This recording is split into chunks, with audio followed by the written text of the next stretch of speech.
Kuna difference ya kuwa humble na kuwa mnyonge. Karacha, let's talk. There's a time tulikuwa tunaongea na rafiki yangu. Mimi nika mention I am such a good Sunday school teacher. And akaniangalia nikaa nimesema kitu mbaya, ni kama sifai kusema. And we had this back and forth. Point yake ilikuwa ati sifai kujisemea, nafaa kungoja niambiwe. But mimi nilikuwa nasema kwani nadanganyana, kwani ni uongo, sinajua ni ukweli. I am a good Sunday school teacher.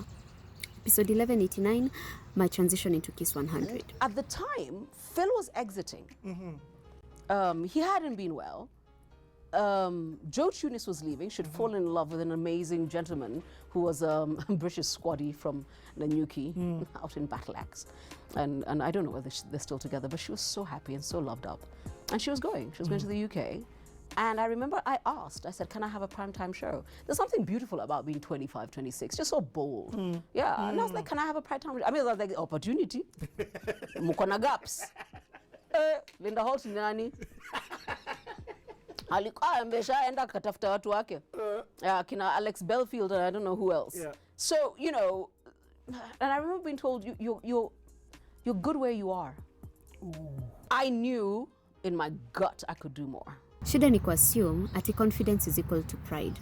Kuna watu wamejificha nyuma ya kakatin kanaitwa false humility. Unajiambia ati unangoja opportunities zikuje, you don't chase, you attract, sijui nini. Hata Bible yenyewe inasemanga that the communication of your faith may be effectual through acknowledging every good work of Christ in you. Hiyo I think iko Philemon 1:6 kasri kosea. By the way, una need kuchangamka and you acknowledge the fact that this is who I am, this is what I can do, and I am good at this thing. If Caroline angengoja external validation, ameitisha opportunity, ameambiwa hapana akae kwa ligi yake. If angengoja external validation, angekuwa wapi? And ask him, I think I said, you're not going to get better than me, so you might as well hire me. I think my application letter was a paragraph. But what really, really pissed me off was this other person who was hired to replace Phil as PC. This guy called Dusty Rhodes, who sadly, and I can say this, full-fledged me, stripes earned, the whole works, decimated this market. You need to beat my record, not just in numbers and audiences, but in revenue. He constantly needed me to do stuff because he didn't know it. And I'm like, what, this guy? You shafted me for this guy? Those two hires told me... They don't see your value. No, they couldn't see me. Period. Not even value, couldn't see me. Modo wa guy, unajua Mr. Kudanganya. Mimi ni mnyonge by the way. Sinanga confidence, sijui kujirepresent. Nakumbuka hata tukimit na Richie the first time, ananiintroduce kwa wasee, anaambia watu, huyu she's a content creator. Mimi niko like na 3000 followers wangu, nikakaa hapana, just nafanyanga tu. Na hizi ndio vitu tatu nataka tutoe kwa historia Caroline. Number 1, own your stuff. Caroline aliambia huyo msee, you cannot find better than me, you might as well hire me. Wewe unaweza jirepresent hivyo. Can you be your own advocate to that degree? The second thing, ask for opportunities. Hii ni klasi yangu mimi na wewe, nishakwambia point blank, I don't do these things. Najifunza na kuibia siri, tusonge. Wewe ukipita mbele yangu kuja unipe mwa Kenya. Ask for opportunities. Nitarudia, kuna quote inasemanga, fortune favors the bold. Nilirealize tulipatanga hii mindset ya kungoja kuchaguliwa from the media we consume. Cause kwa hizi media ni ule de mwenye hapendi hata kuimba, watu wa High School Musical, ni anapenda tu sciences, yeye ndio anaitwa, yeye ndio anafanywa kuwe the lead kwa hiyo musical theater yao. Ule mtu mwenye ajui kudance, ule de mwenye ajui yani msupu, yeye ndio na win na kwa prom queen. So wewe unadhani utakuwa hapo na main character syndrome yako, utakufa hapo na hiyo main character syndrome yako. Tebu jitume, ask for opportunities.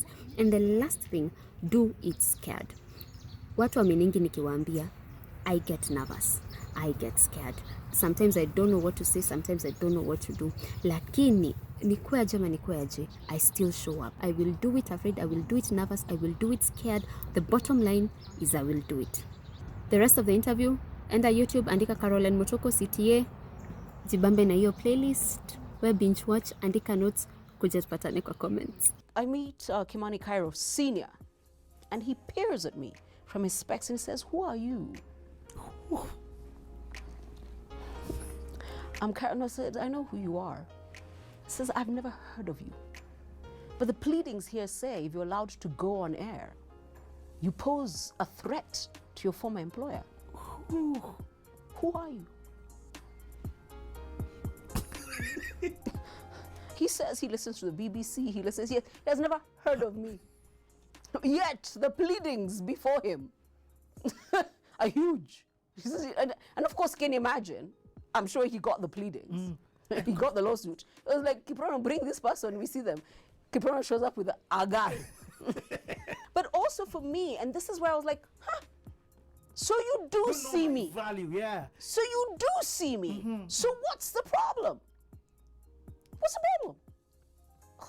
You want to close the door anywhere else, but you won't let me. You won't let me. You won't even tell me you need another 6 months. Maybe let's wait a year. But you're still closing the door on me? The new narrative was, don't bother to put advertising on that show. She'll never make it. She just cannot command a morning audience. She's black, female, and under 30. Did that then instill like a fire in you that drove you to become this person who's seated here right now? Like a... There was definitely a need to prove the narrative wrong, but it wasn't my driving force. I always remembered, without a doubt, that these people, for some reason, put their faith in a 25-year-old chick, you know? And for whatever that was worth, I was going to prove them right.